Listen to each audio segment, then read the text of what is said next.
Like, she's straight up bullying these women. And they're like, you're so right. And they're like, so true. I took a bunch of pictures of Gay Street while I was out to get stuff at CVS. What is the punchline to this? The street is called Gay Street. Because we're in Baltimore. Do you want to say why we're in Baltimore directly or what? Yeah, we are in Baltimore for a conference. You mean a vacation? Yeah, we're on vacation in Baltimore. We're out to see the sights in Baltimore. No, we're here for a conference at which I am presenting. We actually had a hell of a time getting into Baltimore. We did. Well, we were talking about how great a specific airline was. Yeah. We took Spirit Airlines to the CPI conference in Austin. Mm-hmm. And it was a very pleasant experience. It worked out very well. There were no issues. It was a big plane that was comfortable. And we were shocked because it was much cheaper. It's pretty inexpensive. We're like, man, it's so much better than we thought it was. Like, it's so cheap. They're really well organized. They have their stuff together. To my dad. Yeah. Who drove us there. We drove into the city with the airport, which is where your parents live. And your dad took us into the airport so that we didn't have to park your car. So the whole time, we're basically telling him how great Spirit Airlines was. Yeah, and in the security line, Peter was like, oh, we have an hour till our flight. We're doing great. The last time we were in the airport, the one thing that really sucked was the security line. And this time, it was a fucking breeze. We went through it so fast. And we had like an hour to sit around. We're like, we should get food. And we couldn't find any food, so we bought M&Ms. The time the board comes around, nothing happens. It comes around and goes around. Yep, it does. Around and round. And the little screen that tells you this flight status, it's automated, so it says that our flight has departed. Yeah. And then people for the next scheduled flight started to come behind us and we're like, Chicago. What's going on? Yeah. The Chicago people started showing up. Yeah. And they were like, what's up with the flight? Why is there a bunch of people here? Well, because the flight hasn't gone. But it says it's departed. No, it hasn't. We wait probably an hour and a half. Yeah. They're not telling us what's going on. Yeah, they're just like assuming we'll be fine with it. There are some irate individuals who are like, I'm going to figure out what's going on in this flight. One of them, his face just looked like he was going to try to start some shit with them. He had the look of a person who was ready to start shit at any moment. He did. Like, he wanted it. He was hungry for it. So, Peter and I this is amazing. This is what good recovery does for you. And this is what being in a good relationship does for you. In my past life, if I were in this situation, I would be fucking irate. My cortisol would be up. I would not be enjoying my life, and I would use it as an excuse to drink into a coma. Now I don't do that anymore. And we were just having the best time. Yeah. There was this woman who was wearing a shirt that said, my pronouns are doctor. Yeah. Which no, your pronouns are not doctor. They're not doctor at all. Doctor is a noun. It is not a pronoun. There's nothing pro about this noun. But it was one of those like, oh, like I'm fucking girl boss shirt and I'm going to wear this to a crowded facility. And it's like, that doesn't, like, I get that you're trying to be clever, but it doesn't play. No, anyway, I started using the word doctor as a pronoun. Wow, does it sound awkward. So doctor is over there. Yeah. I went to go see doctor, but it's a prefix. It's an honorific. Honorific, but it's definitely not a pronoun. And you don't go on that person's profile and they have pronouns doctor/doctor. That's silly. So we had some fun with that. We stretched all the magic out of that we could. Yeah, I can't even remember most of it. I did every possible version of that I could think of. Yeah, and we had the time to. And then we were ruefully reflecting on that we didn't bring our back massager. One of those back massager gun things that we really should have brought. Yeah. I'm thinking about it right now. And Peter was suggesting we can walk on on each other's backs, and then said, "Oh no, like they'd break your fucking little spine in half." And I said, "No, you could still walk on my back. You just have to do this." And I without any explanation, okay? But I was like, "No, you just had to do this." So basically, for the listeners, the people who can't see it, ACD had their arms out, and we're kind of doing a jig, more or less. Arms forward, jig. Just like... What? And I'm just like, what are you doing? And I didn't realize, I thought Peter was just like laughing at the fact that I was doing it, but I thought they understood what I was saying. Oh no. So you didn't explain it at all. You just started doing that. Well, I just figured. And so Peter kept like saying, "What are you talking?" And I just kept going, you know what I'm doing. And like you thought I would understand it just by doing it more. And so that went on for like 5 minutes.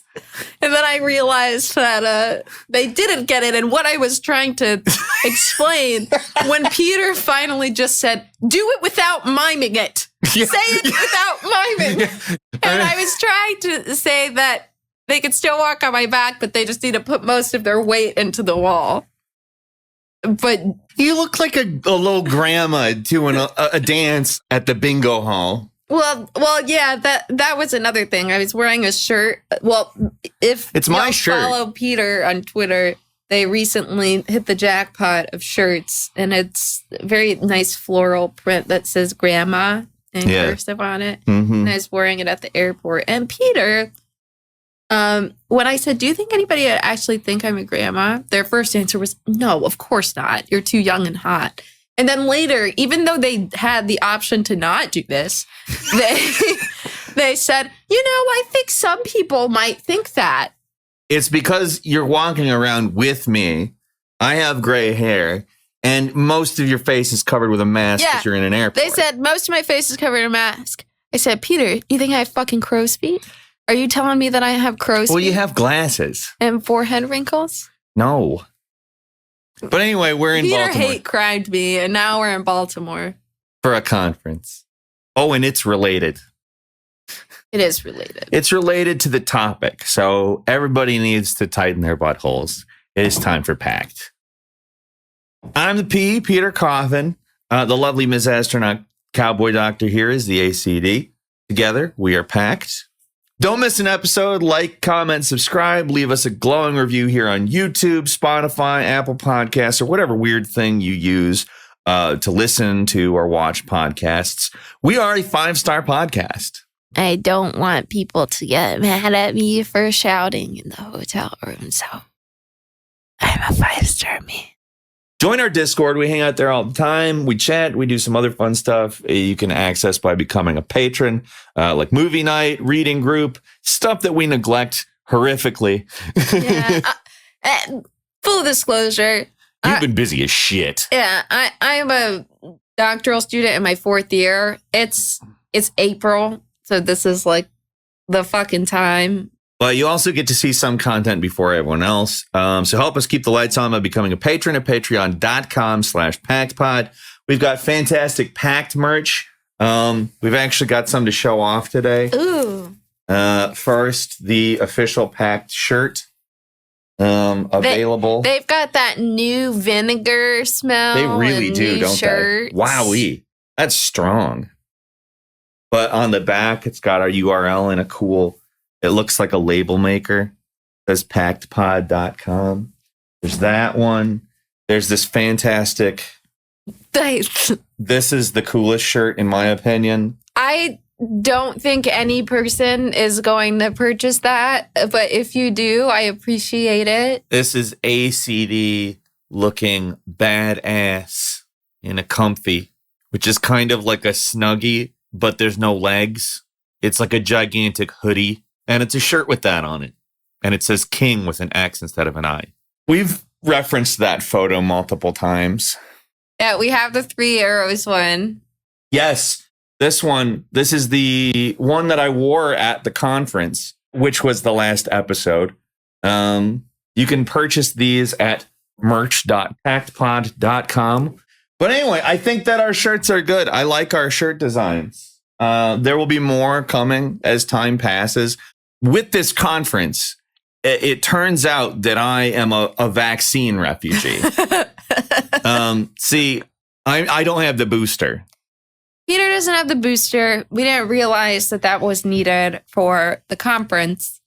So you have to submit like your vaccine passport.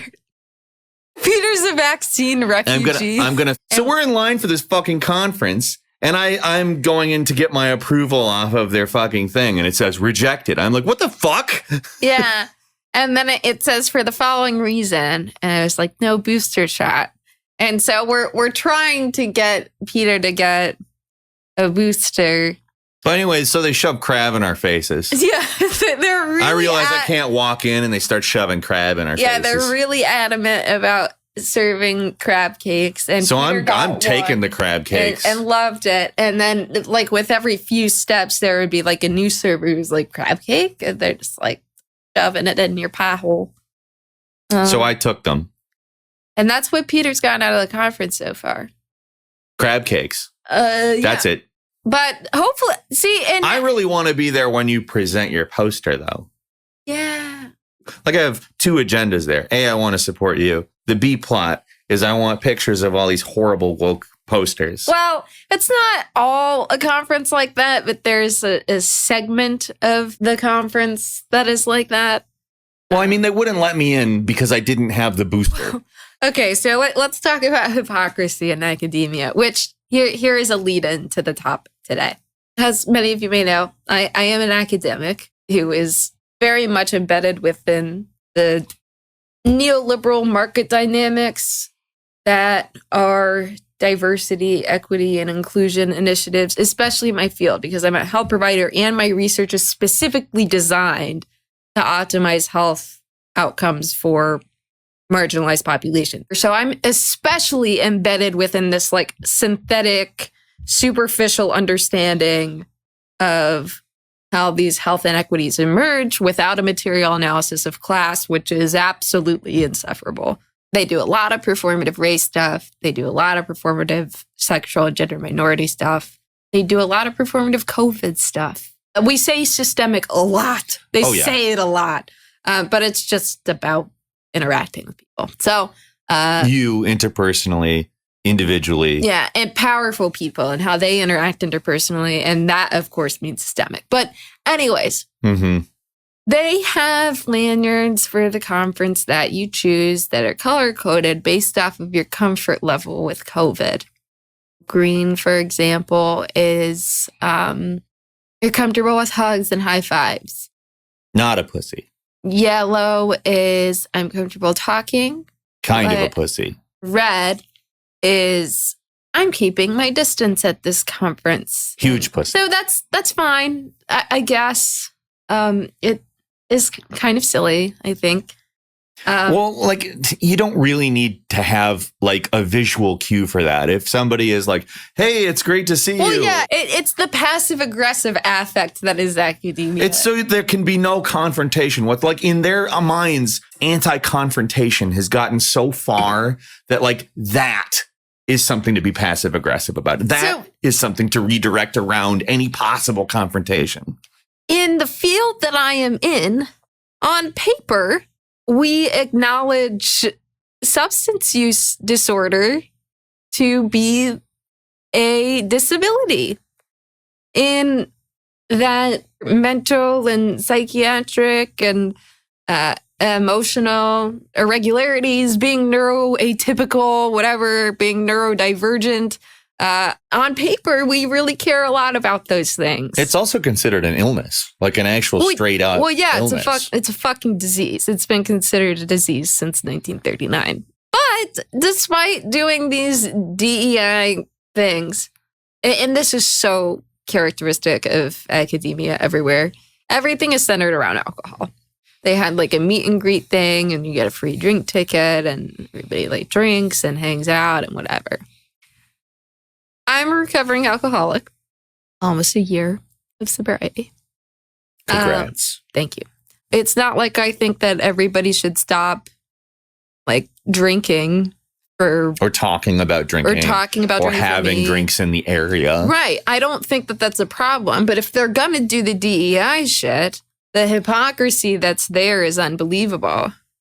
Well, and that's really the thing. Like, it's dumb that they want to avoid human contact to the point where you need to have visual signals of your comfort level. You can't just say like, oh, I don't want to touch. I'm worried about COVID, or I don't want to touch. I'm a little overwhelmed by the social situation. Right. But they center the social event around something that, like, if I use again, could kill me. If not, ruin my life. And it's a behavioral health society. Like, it's really tone deaf. It's a behavioral health society wherein there are presentations on, like, how can we optimize healthcare and substance use? And then they fucking do that as if they don't have people in their field who experience that. The Woke Ouroboros is a term I came up with. It's also going to be the title of my next big book, like not little book like the cancel culture book. And what an Ouroboros is a symbol. You can see it in a lot of ancient societies of a snake. Or in Full Metal Alchemist. Of a snake eating its own tail. So a woke Ouroboros sounds like it is about helping marginalized groups or people who traditionally are disadvantaged because of either ideologies or material conditions. And it just goes around and around and around until it eventually eats itself. Right. Well, it recapitulates the neoliberal ideology that results from capitalism and disproportionately oppresses the groups that it purports to help. Yes. Woke Ouroboros as a book targeting November for release. That's tentative right now, but I wanted to put that out here just in case it pans out. Yeah. Well, yeah. We have a couple of examples today. The conference stuff is an example. Like, it claims to be about helping people who have discomfort, most likely social issues with the way they interact with socially that either cause them usually ideological bigotries. But they don't care about people who materially, significantly much more affected by the thing that they deal with, more so than, whether or not you're comfortable with clapping or whatever. Jazz hands. We have to do jazz hands instead of clapping. That's actually what we're going to talk about specifically today. So probably like 20 times a week, we find examples or iterations of this concept happening in real life, where this ostensibly well-intentioned ideology that is directed to uplifting and improving the lives of individuals who are marginalized, disproportionately subject to the negative effects of capitalism, that cross lines of race, sexuality, gender identity, ethnicity, religion, rurality, whatever. Woke ideology purports itself to be supporting those things, but in the process undercuts itself, i.e. it eats its own tail, by perpetuating market dynamics of social transaction that emerge from a capitalistic base and thus thereby continue to disproportionately oppress those groups that they're claiming to help the most. Back in the late 80s, early 90s, Kimberly Crenshaw put out an essay introducing this concept of intersectionality. Now, the way that this concept was introduced was as a legal framework in order to point out how people of differing identity intersections were dealt with in the legal system.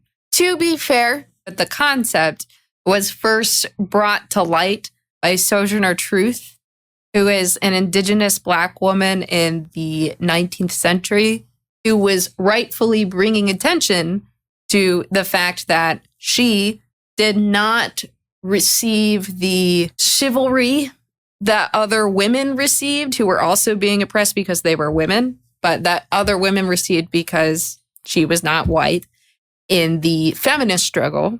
And then in the anti-racist Civil War struggle, she was not considered to be a relevant constituent of that either, because although she was Black and Indigenous, she was a woman. So that was the first time that in a public forum, the idea, the term not coined, but the concept of intersectionality was conjured. But I think it's actually relevant to bring that up because, I agree. Because Dr. Crenshaw and her colleagues following have connected themselves to those origins. Sure. That's how I know about those origins. Absolutely. Certainly. Discussion of the fact that being Black and a woman does burden you with a specific ideological bigotry reception. You are a unique target in certain ways. That's not false. Mm-hmm. Intersectionality is the taking of that idea and applying it to strictly a legal framework, the framework that works specifically within the bourgeois state. This is a framework that inherently limits itself to non-fundamental changes from the get-go. Right. Because we're operating in the context of the bourgeois law. Exactly. The laws that maintain the bourgeois state specifically. Do I think that it is wrong to acknowledge the things that are being acknowledged? No. Do I think that it is bad that that was funneled into a legal framework, which has ultimately been adopted as a mainstream ideology? Yes, I do think that's bad. Because let me say this. When you identify, legally speaking, certain vectors of marginalization and situations that create liabilities for companies, when you aren't explicitly targeting the fundamental relations of power, you are identifying liabilities that companies will then use your materials to find ways to avoid. If a worker was able to use intersectionality to pound the living shit out of a corporation, I would love it. And I'm sure that's happened in the past. However, that only happens once. And then the company knows they have to direct people away from that liability without changing that fundamental relationship of power. For instance, there was a time when being gay was a big smack in the face to the way everything worked. And it made it so that people wanted to change things and upend things. So they didn't want that. They didn't want gayness. But now that all these liabilities have been identified, and now that corporations have the ability to look like they're the good guys, and that we don't need to change things in a major way to incorporate people of different identities. It's just compatible with capitalism. Capitalism is a tool to lift up these people. Then being gay is fine. When it feeds into capitalism, being gay is fine. Meaning, like, there's one way to be gay, which is, it's bullshit. Wearing Hawaiian shirts. That's one of like a million different ways that ideologies are used, whether it's bigotry or it's anti-bigotry, to justify the relationships and therefore never actually rectify the historical wrongs, keeping people in the same positions and preserving the disparities that these woke people purport to care so much about. That is the Woke Ouroboros. Yeah. I used this example when this was a much less refined idea, like way back in 2015, 16. A trans person who is denied housing, what does the ideology actually serve there? Is it that, like, some people don't like trans people, or is it that some people have to be poor?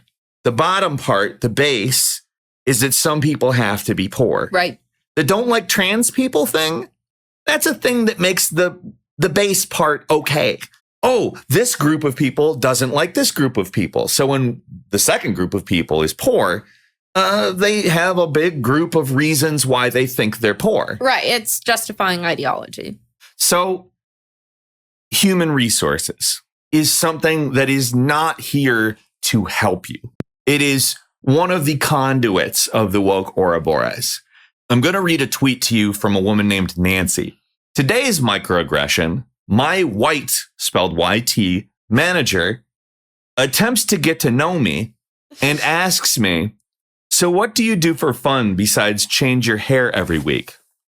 HR will be hearing from me tomorrow. When Nancy tweeted this, she probably thought to herself, I am telling the world about how horribly racist white people still are. Now, I understand that that can mean something. Context, inflection, lots of things are dependent here. But she even says, attempts to get to know me, implying a very specific inflection in context. Right, yeah. My man was just trying to awkwardly make conversation. Yeah. Now, this is a woke Ouroboros in that Nancy is not going to do anything about racism, about bigotry, about systemic disparities between different people who are designated different races. That's not going to happen. She's going to go to HR and tell them that this horrible thing has happened and that they better rearrange everything, or she is going to be a problem for them. Well, what she's identified is that she is a problem for them. She is going to be the target. Like, there are just endless stories of people who go to HR with a real problem, like not even just something that very clearly is Michael Scott talking to an employee. You know, like it's Michael Scott. Yeah.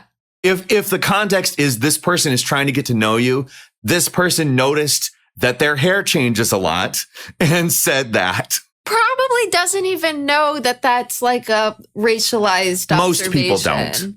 I mean, I obviously know that because It's part of your job. Yeah, like that's not.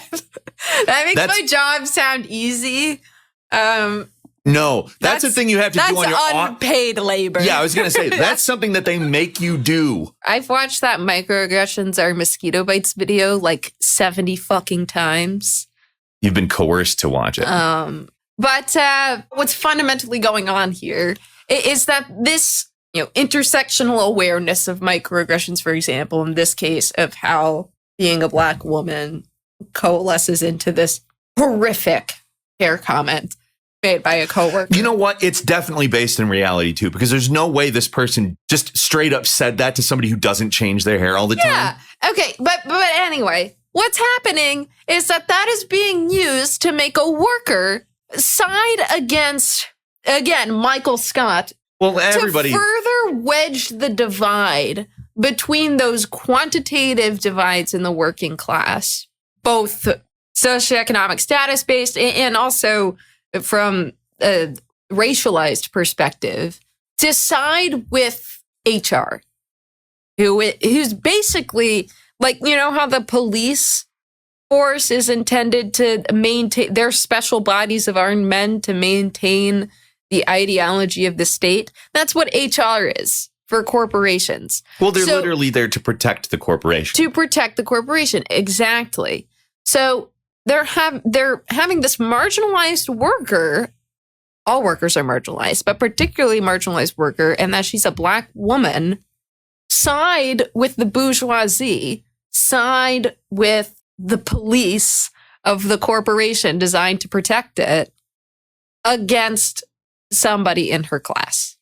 And in return, she has also shown them that she's willing to be a liability to them. Mm-hmm. And oftentimes, the person who reports something becomes a target because they're the squeaky wheel.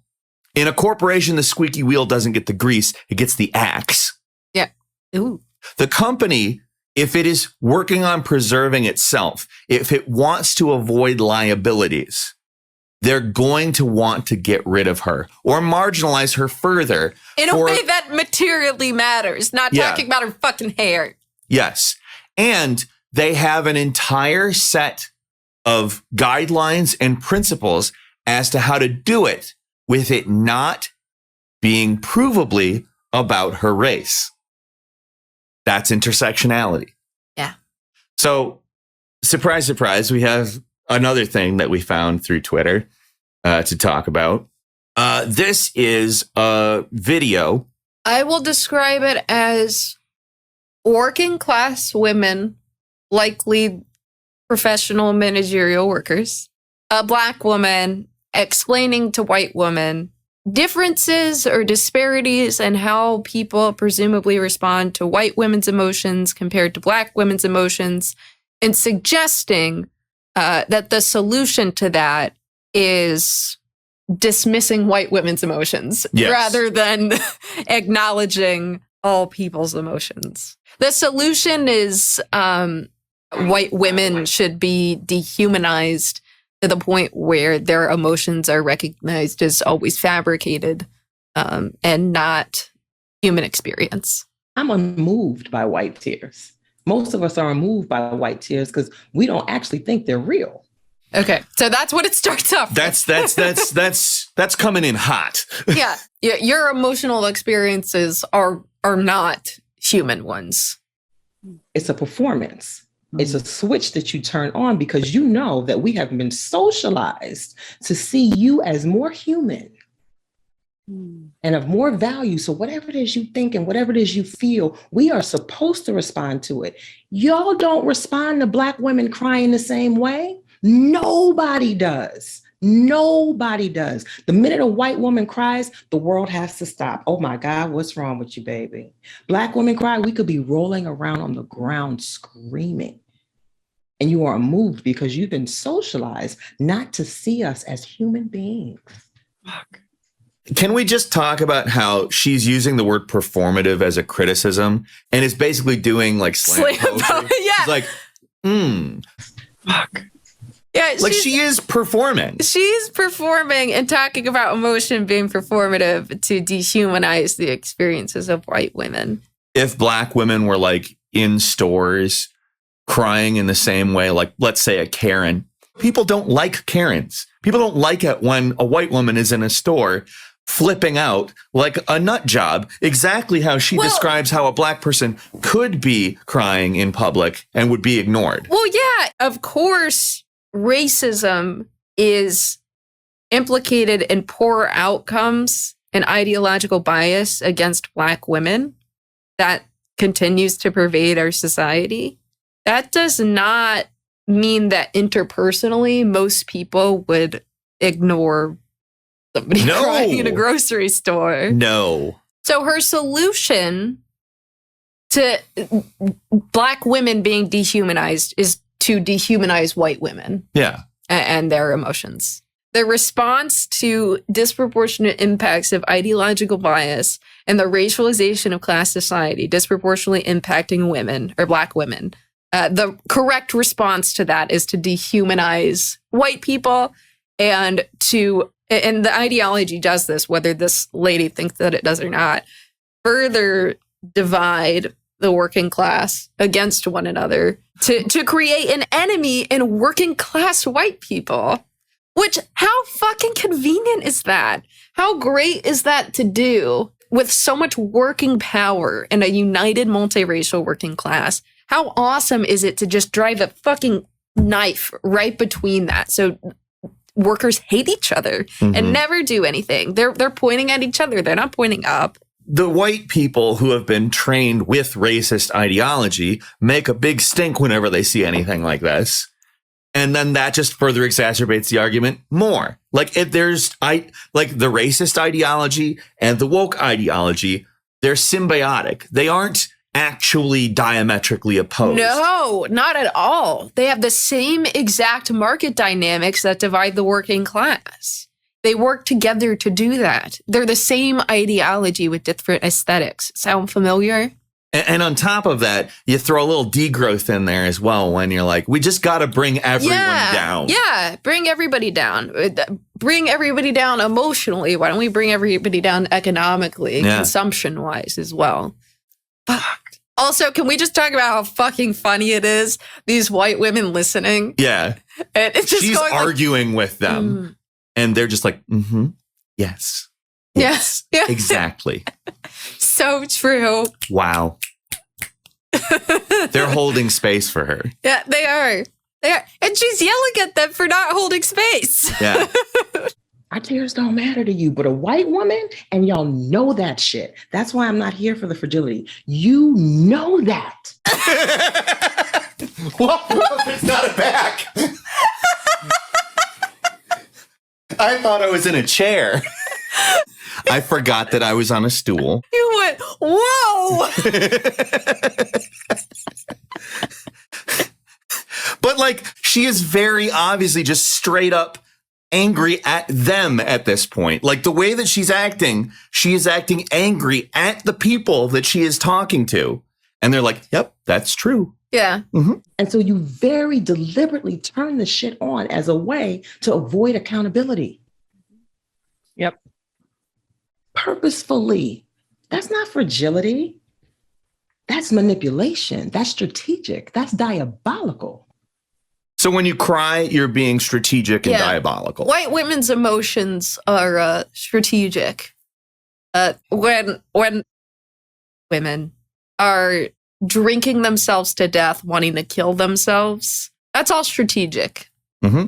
The homeless white woman on the street. It's strategic. It's diabolical. Yeah. Asking me if I could help her buy prenatal vitamins. Mm-hmm. Yeah, that was strategic. Diabolical. And it worked because I did. That's not fragility. And so this notion of white fragility is supposed to tell us what? We're supposed to let you off the hook because you can't handle it? Like, I'm not defending Robin DiAngelo here, but that is not what white fragility is. White fragility is this idea that white people literally can't handle being told they're racist, and that's why they're bad. And that's why you have to buy Robin DiAngelo's product that she's selling, which is commodified anti-racism, which is now its own industry. It's why your workplace needs to hire her for a talk, give her $30,000 to $40,000 for that, for her to fly into town on their dime and talk to you for 40 minutes. That's white fragility. It has nothing to do with like letting white people off the hook. In fact, it's more of a punishment. Anyways. No, you don't want to. And every time we hold your feet to the fire, all of a sudden, oh my God, I'm so sorry. I didn't know. You didn't have to know. And now that I'm trying to make you know, you want to cry so we can end the conversation. Mm-hmm. She's saying, now that I'm trying to make you know, you want to cry and end the conversation.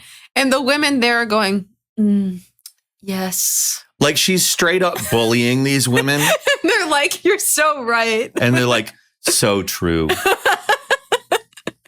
At this point, she is angry that they're not angry at her. Yeah. This is how you run away. So how do I hold you accountable if you're all up in your feelings? How come I don't get to be in my feelings? You are.